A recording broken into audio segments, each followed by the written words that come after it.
Hello दोस्तों, आप सारे व्यूवर्स का बहुत बहुत स्वागत है। एक बार फिर से यूपी ट्रिपल एससी लेखपाल का टेस्ट नंबर 3 करेंगे। इसमें हमेशा की तरह सारे के सारे सेक्शन इंक्लूड किए गए हैं। 50 क्वेश्चंस का टेस्ट है। अगर आप अटेम्प्ट करें तो हमको कमेंट सेक्शन में अपना स्कोर जरूर कमेंट करके बताइए। अभी कुछ लोग पूछ रहे हैं कि फुल लेंथ क्यों नहीं लेके आ रहे हैं। जब पैटर्न क्लियर होगा तो फुल लेंथ टेस्ट भी आएगा, और जब ऑफिशियल नोटिफिकेशन आएगा तो हमारा पेड ग्रुप भी चलेगा। अभी आप जो है प्रैक्टिस कर सकते हैं अपने घर से, और देख सकते हैं कि जीएस में और करंट अफेयर में, हिंदी में, ग्रामीण विकास में आपकी तैयारी कैसी चल रही है। पहले जीएस सेक्शन देख लेते हैं, फिर रीजनिंग एप्टीट्यूड आएगा लास्ट में। निम्नलिखित में से कौन सा एक बंदरगाह नहीं है? तो बंदरगाह आपको थोड़ा सा पता होना चाहिए कि मेजर जो, मतलब माइनर नहीं तो मेजर वाले पता होने चाहिए। जैसे 14 है तो 13 गवर्नमेंट वाले, कॉरपोरेट वाला कहाँ कहाँ पे है पता होना चाहिए। मसूलीपट्टनम है बंदरगाह, टूटिकोरिन भी है, आपका मारमगांव भी है, गोवा गोवा के पास मारमगांव है पोर्ट। तंजावुर नहीं है, तंजावुर जो है एंशियंट टाइम्स में भी नहीं था। तंजावुर के पास कराईकल पड़ता है, कराईकल था वहाँ का पोर्ट। तंजावुर आज एक पोर्ट नहीं है और पहले भी नहीं था। तंजावुर से कुछ दूरी पर कराईकल पड़ता था, वो एंशियंट जमाने में पोर्ट हुआ करता था। हमारे क्वेश्चन का आंसर हो जाएगा सी, तंजावुर भारत में कोई पोर्ट नहीं है। पाणिनि ने किस प्रसिद्ध पुस्तक को लिखा था, ये बताना है। पाणिनि की पुस्तक थी Ashtadhyayi, option number A correct होगा। अर्थशास्त्र किसकी थी? कौटिल्य या फिर चाणक्य की थी। अभिज्ञान शाकुंतलम मालविकाग्नि मित्र हो गया। और भी बहुत सारे ऊपर जो है प्लेज हैं, ड्रामा है, लिखे हैं कालिदास ने। ठीक है, तो अभिज्ञान शाकुंतलम, मालविकाग्नि मित्र, रघुवंशम, ये सारे जो हैं कालिदास के हैं। निम्नलिखित में से सही कथन का चयन करना है कि कौन सा जो है सही मिलाया हुआ है। तो संथाल विद्रोह राजस्थान में नहीं हुआ था, ये आपका जो है गुजरात, झारखंड और बंगाल के ट्रांजिशनरी एरियाज में हुआ था, ट्रांजिशनल एरियाज में।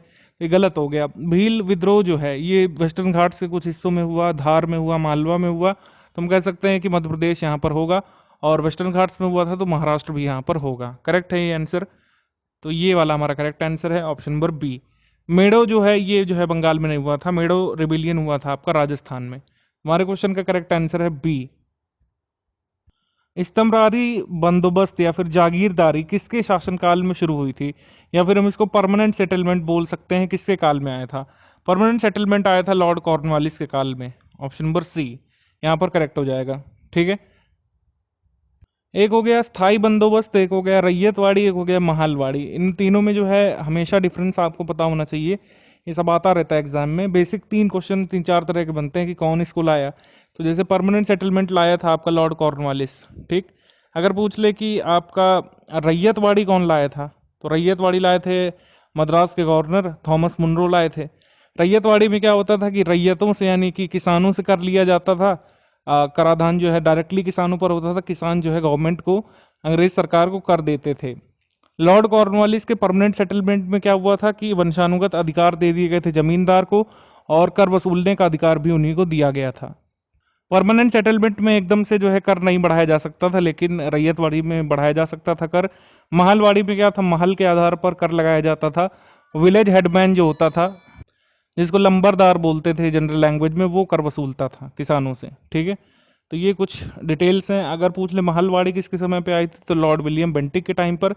सेंट्रल प्रोविंस में यानी कि आधुनिक उत्तर प्रदेश में, पंजाब में, नॉर्थ वेस्ट फ्रंटियर प्रोविंस में महलवाड़ी सिस्टम लागू हुआ था। और आपका रैयतवाड़ी सबसे पहले मद्रास पर लागू हुआ था, फिर बॉम्बे प्रेसिडेंसी, इस तरीके से। निम्नलिखित में से कौन सा भौतिक परिवर्तन का उदाहरण नहीं है? तो ग्लास का टूटना है फिजिकल चेंज। ठीक है, भौतिक परिवर्तन होता है। कांच जो है साबुत रखी हुई है, एक जो है कह सकते हैं गोले के फॉर्म में भी हो सकती है, पेपर वेट के फॉर्म में भी हो सकती है, शीट के फॉर्म में भी हो सकती है, विंडो पेन के फॉर्म में भी हो सकती है, और छोटे छोटे टुकड़ों के फॉर्म में भी हो सकती है अगर टूट गई तो। कपड़ों का सूखना जो है ये आपका फिजिकल चेंज है। पहले जो पानी कपड़ों में फंसा हुआ था वो वेपर बन के उड़ जाता है। Dissolution of sugar in water, ये भी फिजिकल चेंज है। शुगर जो है लिक्विडेशन हो जाता है उसका। लेकिन बर्निंग और फायर क्रैकर जो है ये आपका केमिकल चेंज है, फिजिकल चेंज में नहीं आएगा। ऑप्शन नंबर डी हमारा आंसर हो गया। क्वेश्चन नंबर 16 है, अदरक, आलू, गाजर जो है पौधे के किस भाग से प्राप्त होंगे? तो अदरक और आलू जो है तने से प्राप्त होगा, और गाजर जो है जड़ से प्राप्त होगा। ऑप्शन नंबर ए हमारा करेक्ट आंसर बनेगा यहाँ पर। तो वो पौधे के किस भाग से क्या ऑब्टेन किया जाता है, ये भी एनसीईआरटी में है, ये आपको पता होना चाहिए। खेती पर फोकस रहेगा लेखपाल का पेपर में। जर्मन सिल्वर जो है ये किसका मिक्सचर है, बताना है। तो जर्मन सिल्वर है कॉपर का मिक्सचर, जिंक का मिक्सचर और निकल का मिक्सचर। तो हमारा आंसर हो जाएगा यहाँ पर C, CuZnNi, option number C, German silver. Beriberi रोग जो है किस विटामिन की कमी से होता है और उस विटामिन का रासायनिक नाम क्या है बताना है। पहले तो आपको आइडेंटिफाई करना है कि बेरी बेरी किसकी कमी से होता है। बेरी बेरी होता है विटामिन B1 की कमी से, और विटामिन B1 को बोलते हैं हम लोग थाइमीन। तो हमारा आंसर हो जाएगा यहाँ पर बी, ऑप्शन नंबर बी। 18 का आंसर है बी।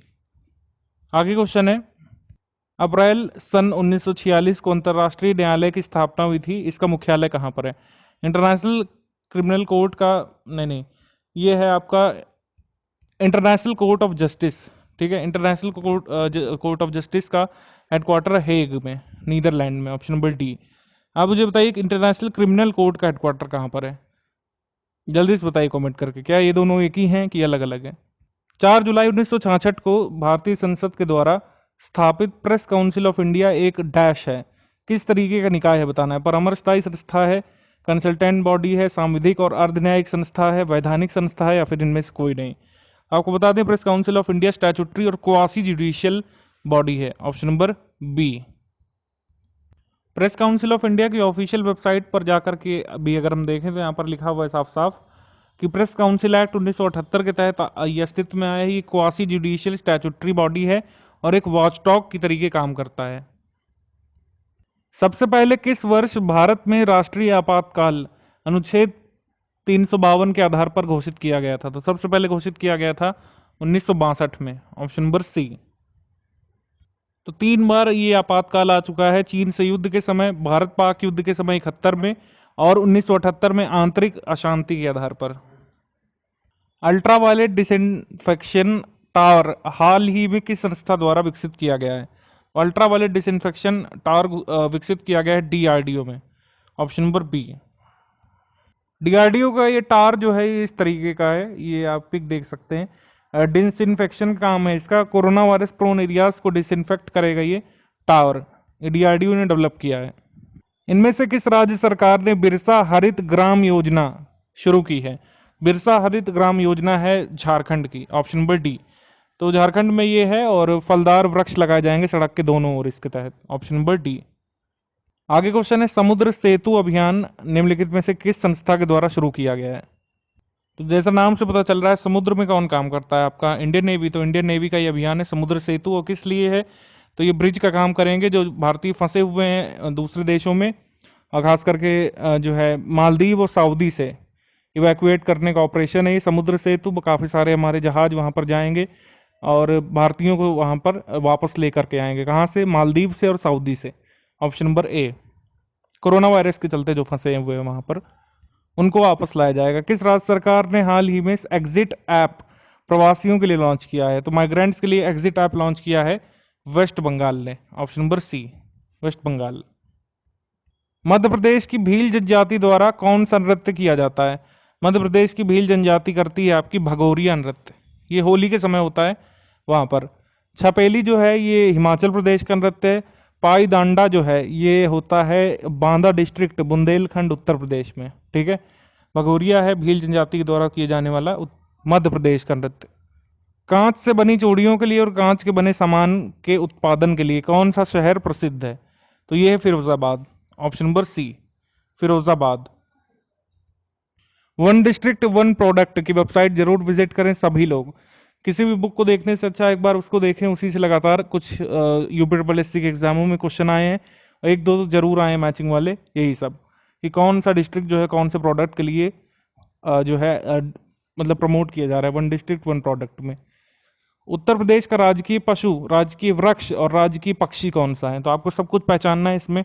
तो बारहसिंघा जो है ये स्टेट एनिमल है, अशोक का वृक्ष जो है ये स्टेट ट्री है उत्तर प्रदेश का, और सारस क्रेन जो है यहाँ की स्टेट बर्ड है। तो हमारे क्वेश्चन का आंसर हो जाएगा B, option number B, swamp deer, अशोक वृक्ष और सारस। अगर पूछ ले पुष्प कौन सा है, राजकीय पुष्प यहाँ का है पलाश। 26 मार्च 1974 को चिपको आंदोलन वनों की कटाई पर रोक के लिए कहाँ शुरू हुआ था, कहाँ से शुरू हुआ था। ये जो उत्तराखंड पीसीएस में पूछा गया था, लेकिन एक बार फिर से हम ये चूंकि अब एनवायरनमेंट से रिलेटेड क्वेश्चन है तो ये भी आ सकता है, और वर्षगांठ भी इसकी लगातार मनाई जाती है। जैसे 26 मार्च 1974 को हुआ तो यहाँ पर जो है वर्षगांठ इसकी मनाई गई थी 2020 में। हमारे क्वेश्चन का आंसर यहाँ पर हो जाएगा चमोली। चमोली डिस्ट्रिक्ट उत्तराखंड में, जो कि पहले अनडिवाइडेड उत्तर प्रदेश में था, वहाँ पर रेणी नाम का विलेज था। बेसिकली कैसे कहते हैं, वहाँ से मूवमेंट शुरू हुआ था जब फेलिंग ऑफ ट्रीज के लिए लोगों ने विद्रोह किया, अलग अलग संस्थाओं ने, अलग अलग कार्यकर्ताओं ने, और ट्रीज को हाथों से पकड़ लिया या फिर चिपक गए उससे। यही था चिपको आंदोलन। इस जहरीली गैस के कारण भोपाल गैस त्रासदी हुई थी। भोपाल गैस ट्रेजेडी हुई थी मिथाइल आइसोसाइनेट के रिसाव के कारण। Option number B. यहाँ पर आइसोसाइनाइड भी कई बार आपको दिया रहता है, आइसोसाइनेट है, ठीक है, ATE ध्यान रखिएगा। यहाँ पर साइनाइड जरूर होता है ऑप्शन में और लोग उसको गलत करते हैं। ऑप्शन नंबर बी हमारा आंसर है। अब यहाँ पर ग्रामीण विकास संबंधित क्वेश्चन, यह कथन कि गांव स्थानीयता या फिर लोकलिज्म, उपेक्षा, जातिवाद और संकीर्णता के गढ़ हैं, ये किस विद्वान का कथन था? ये कथन था डॉक्टर भीमराव अंबेडकर का। Option number B, D. Bhimrao Ambedkar ने कहा था कि विलेज इज जो है कह सकते हैं कि लोकलिज्म, नेग्लेक्ट, कास्टिज्म और परोशिलिज्म का गढ़ है। ग्रामीण विकास मंत्रालय किन विभागों से मिलकर के बना है? तो रूरल डेवलपमेंट डिपार्टमेंट और लैंड रिसोर्स डिपार्टमेंट के मर्जर से मिलकर के बना है आपका ministry of rural development. Option number A. ये आपको पता होना चाहिए।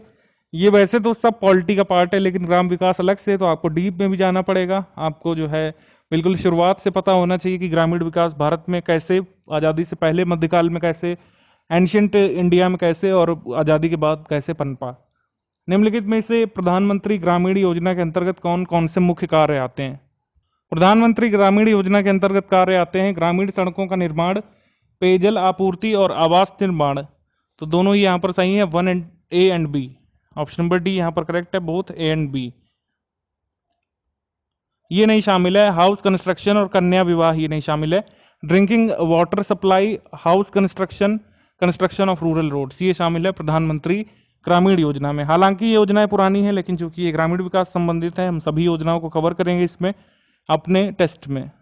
किसान प्रोत्साहन पेंशन योजना के तहत 2 हेक्टेयर से कम भूमि में खेती करने वाले किसानों को प्रतिमाह कितनी पेंशन देने का प्रावधान है? ये प्रावधान है 800 रुपये उनको मिलेगा। Option number A. और ये योजना शुरू की गई थी 2015 में, 15 अगस्त 2015 को। प्रधानमंत्री सुरक्षा बीमा योजना जो 2015 में आई थी, इसके तहत मरने वाले या पूरी तरीके से अपंग होने वालों को कितने रुपए की राशि मिलने वाली थी? ये राशि थी 2 लाख रुपए।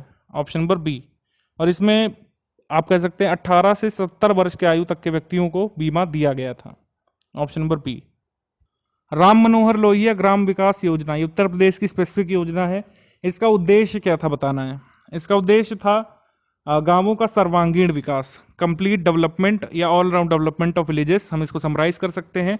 मेन ऑब्जेक्टिव जो इनके डॉक्यूमेंट में लिखा है वो ये है कि जो गांव जो है पिछड़े हुए हैं उनको मुख्य धारा से जोड़ना, और मुख्य धारा से जोड़ने का मतलब है कि सभी विकास कार्यों तक उनका एक्सपोजर जो है सुनिश्चित करना। ऑप्शन नंबर ए यहाँ पर करेक्ट है।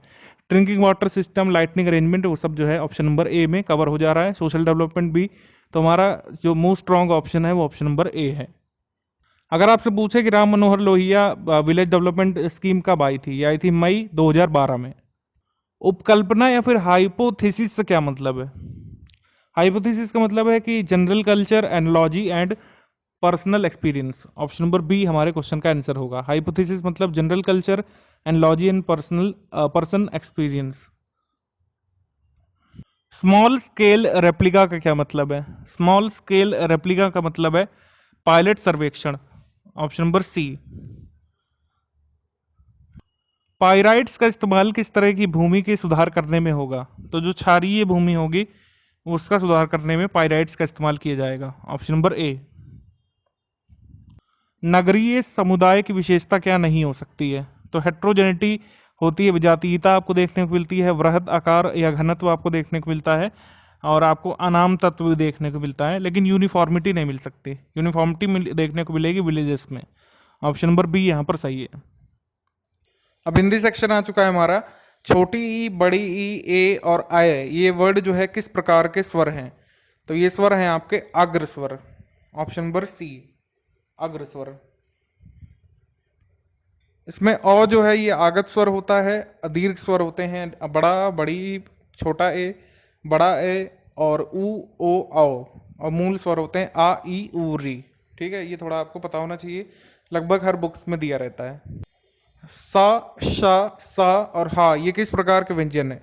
ये व्यंजन है आपके संघर्षी व्यंजन, लेकिन इसमें ऊष्म संघर्षी भी दिया है। एक ही बात है, चाहे संघर्षी लिखा होता या ऊष्म व्यंजन लिखा होता या ऊष्म संघर्षी लिखा होता, दोनों ही करेक्ट माना जाएगा। ऑप्शन नंबर बी हमारे क्वेश्चन का सही आंसर है, ऊष्म संघर्षी व्यंजन। इसमें से उपविराम का चिन्ह कौन सा है? विराम चिन्ह का ये क्वेश्चन है। विराम चिन्ह का हमारा वीडियो पड़ा हुआ है स्टडी फॉर सिविल सर्विसेज पर, आप जा करके देख सकते हैं अगर आपको ये नहीं याद होते हैं तो। उपविराम का चिन्ह होता है आपका ये वाला, ऑप्शन नंबर ए में जैसा दिया हुआ है, और यही हमारे क्वेश्चन का आंसर है। अगर आपसे पूछ ले कि अर्ध विराम कौन सा होता है तो ऑप्शन नंबर बी में दिया हुआ है। अगर आपसे पूछ ले कि अल्प विराम कौन सा है तो ऑप्शन नंबर सी में दिया हुआ है। ठीक है, हमारे क्वेश्चन का आंसर है यहाँ पर ए। इनमें से कौन सा कथन सही है? संस्कृत के उपसर्ग दे रहा है 24, जो कि 22 होते हैं, तो ये रॉन्ग हो गया। हिंदी के उपसर्ग कितने होते हैं? 12 नहीं होते हैं। हिंदी के मेन 10 उपसर्ग होते हैं, तो ये भी इनकरेक्ट हो गया, ये भी हो गया। और उर्दू के उपसर्ग जो है 19 होते हैं लगभग, ये करेक्ट है। आंसर हो जाएगा हमारा सी। निम्नलिखित में से कौन सा पुल्लिंग का उदाहरण नहीं है? भेड़िया पुल्लिंग है, और साधु भी पुल्लिंग होता है, मियाँ भी पुल्लिंग होता है, विदुषी जो है स्त्रीलिंग होता है, विद्वान पुल्लिंग होता है, तो ये स्त्रीलिंग है। यही हमारे क्वेश्चन का आंसर है, ऑप्शन नंबर बी। निम्नलिखित में से कौन सा शुद्ध शब्द नहीं है? शुद्ध जो है श्रुतलिपि, शुद्ध लिखा हुआ है, कवित्री ऐसे ही लिखते हैं, कवित्री सही है, परीक्षा भी ऐसे ही लिखते हैं, उज्ज्वलन गलत लिखा हुआ है। इसमें दो जो है आपके छोटे जा होना चाहिए,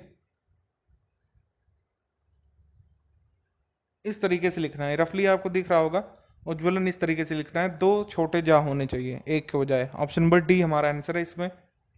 क्वेश्चन नंबर 47, ये सभी जो है उच्च अधिकारी हैं, इसमें उच्च क्या है?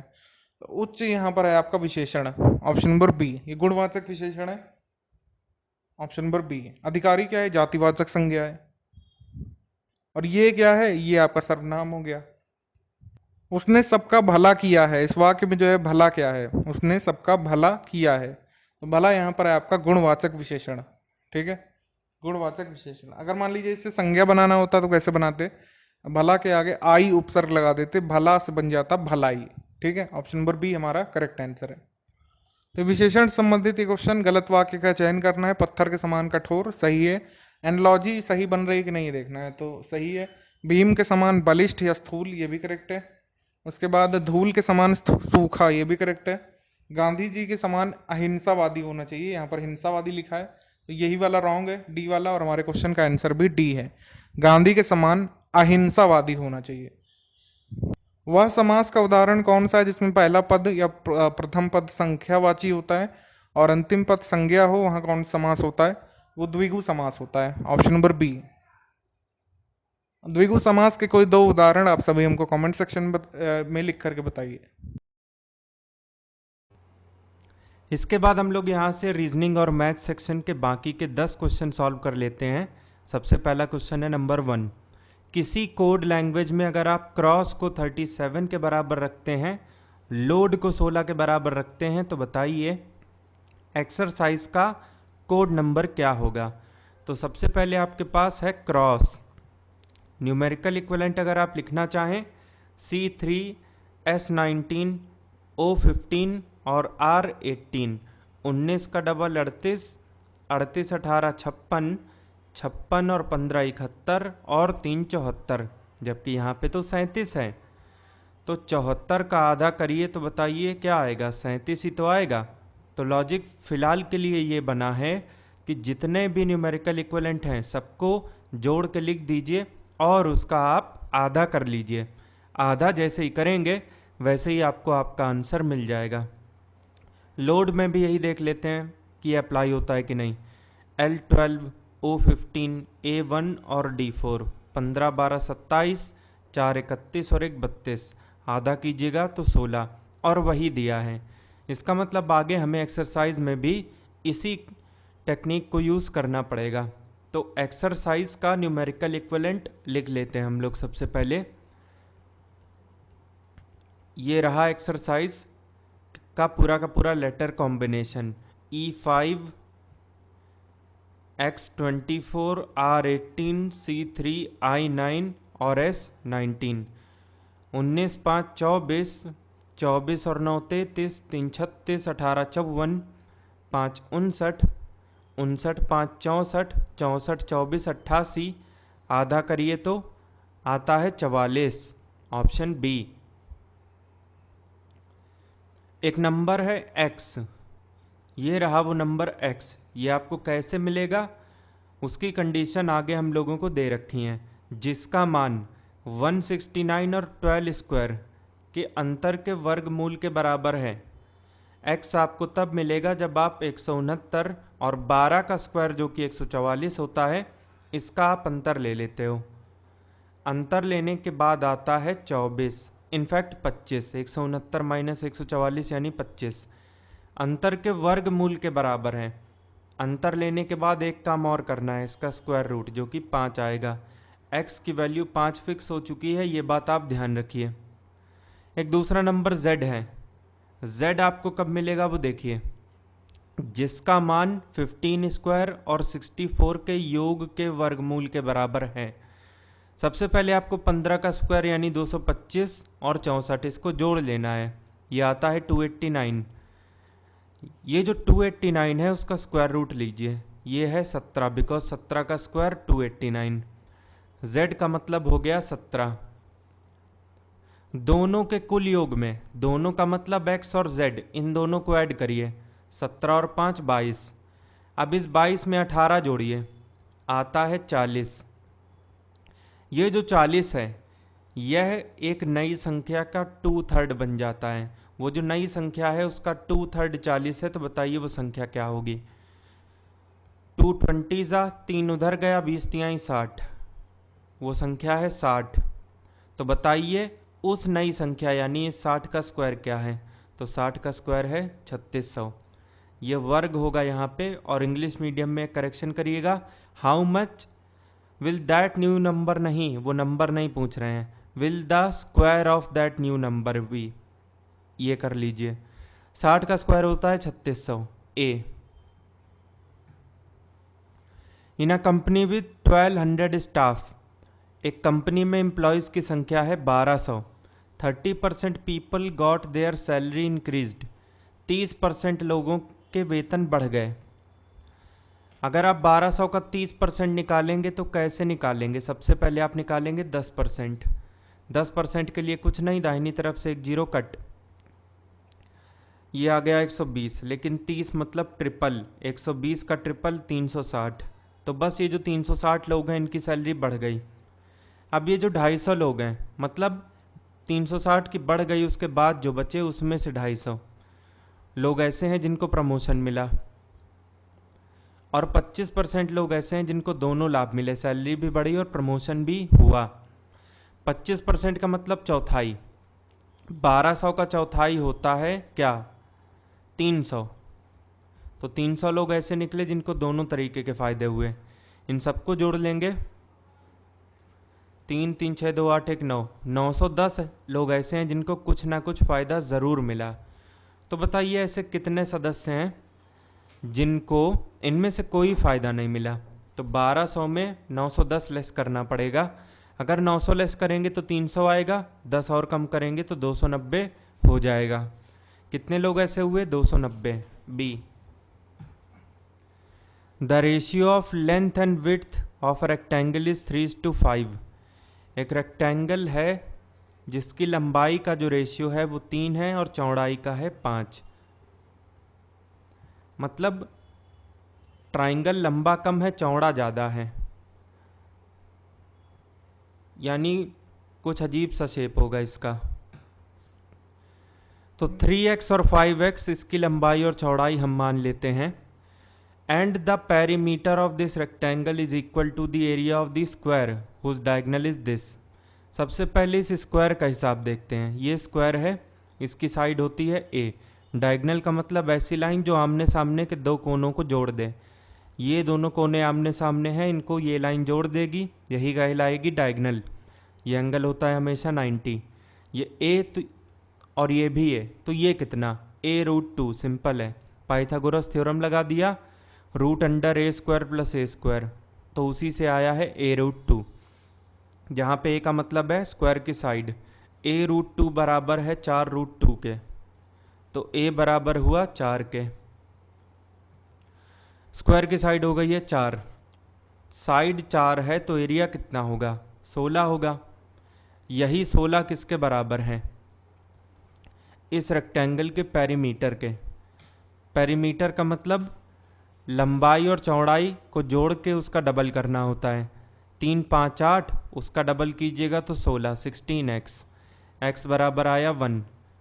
बताइए इस रेक्टेंगल का एरिया कितना होगा? लंबाई गुणे चौड़ाई, 5x इंटू 3x यानी 15x स्क्वायर। x की प्लेस पे 1 रखेंगे, 15 इंटू 1 स्क्वायर, 15 गुणे में 1, 15। Option C. इस इक्वेशन को सॉल्व करिए। सबसे पहले अगर आपको अलग अलग ऑपरेटर दिए हों तो सबसे पहले ये डिवीज़न का साइन सॉल्व होता है। तो डिवाइड किसको किसको करना है? डिवाइड हमें इसको और इसको करना है। तो देख लेते हैं कैसे करेंगे। ये है 63/81 इंटू a⁻³ b⁻8 c⁻4। अब डिवाइड बाई का साइन उतना कंफर्टेबल नहीं होता, इसे रिप्लेस कर लेते हैं इंटू के साइन से। लेकिन पता नहीं चलेगा कि इसके आगे ये लिखा क्या है, ये किसका कोफिशिएंट है। तो पहले डिवाइड मार के लिखते हैं, उसके बाद कन्वर्ट कर लेंगे, कोई प्रॉब्लम नहीं है। 49/54 इंटू a³ b⁻4 c⁻3। अब देखिए a³ से a³ पूरा कटा, b⁻4 ऊपर बचा, ये कैंसिल हुआ। ऐसे ही ये कैंसिल हुआ, c⁻4 नीचे बचा। 63/81 को डिवाइड कर रहे हैं इससे, तो मल्टीप्लाई किससे करेंगे? इसके उल्टे से, 54/49। ऊपर था b⁻4 और नीचे था c⁻4। 7 9 जा 7 7 जा 9 9 जा 9 6 जा, 9 से 9 कटा, 6/7 b⁻4 c⁻4। इससे ये निकल के आया। अब इसको मल्टीप्लाई कराना है हमको इसमें से। 7/27 a⁻9 b⁻8 और c⁻4 into 6/7 b⁻4 divide by c⁻4। अब देखें 7 से 7 कैंसिल, 3 2 जा 3 9 जा, c⁻4 से c⁻4 कैंसिल, 2/9 बाहर, a⁻9 एज इट इज़ लिख दिया क्योंकि और कुछ था नहीं आगे। b8 और b4 कुल मिला के क्या हुआ? b12, b⁻12 और c कुछ है ही नहीं है तो c⁻0। सेम चीज़ आपको ऑप्शन ए में दिख जाएगी, 2/9 a⁻9 b⁻12 और c⁻0। ए हमारा करेक्ट आंसर हो गया। मोनू 10 पेंसिल 7.5 रुपये में ख़रीदता है, तो इसकी जेब से कुल मिला के 7.5 रुपये लगे और प्रति पेंसिल 1.25 रुपये में बेच देता है। 1.25 का मतलब है 5/4। 5/4 में एक पेंसिल बेची तो 10 बेचने पर उसको इतने रुपए मिले, 5/4 इंटू 10। 2 2 जा 2 5 जा 25/2 यानी 12.5। तो अपनी जेब से इसने लगाए थे 7.5, इसके पास वापस आए 12.5, तो 5 रुपये ज़्यादा आ गए ना। कितने पे? डिवाइड करते हैं हमेशा कॉस्ट प्राइस से जो जेब से लगता है आपकी। 7.5 पॉइंट हटाएंगे, 10 ऊपर जाएगा, 50/75। 25 2 जा 25 3 जा, 2/3 का मतलब है 66.66%। ये याद होना चाहिए as it is. Approximately 67%। B. बताइए यहाँ से मिसिंग नंबर क्या होगा इस x की पोजीशन पे। अगर हम R1 बात करें, रो नंबर 1 ये वाली, तो इसमें हम देखेंगे 625 को लिखा जा सकता है 25 का स्क्वायर, 512 यानी 8 का क्यूब, 49 यानी 7 स्क्वायर। अगर हम सबके बेस जोड़ दें, भले ही पावर कुछ भी हो, स्क्वायर हो क्यूब हो, बस बेस जोड़ दीजिए। 25 8 33 7 40 वही दिया है कि नहीं? नीचे यही काम करते हैं। नीचे अगर हम देखें 841 यानी 29 का स्क्वायर, 1728 यानी 12 का क्यूब, 225 हुआ 15 का स्क्वायर, 29, 15, 44, 12, 56। तो बस आ गया। इसका मतलब ये हुआ भले ही पावर कुछ भी हो, बेस जोड़ दीजिए आंसर आ जाएगा। 729 हुआ 27 का स्क्वायर, 1000 हुआ 10 का क्यूब और 121 हुआ 11 का स्क्वायर। 27, 10, 37, 11, 48। एक्स की पोजीशन पे है 48। ये 46 नहीं है 48 है, मिसप्रिंट है। इसका ऑप्शन ए मान सकते हैं अगर वहाँ पे 48 लिख दिया जाए।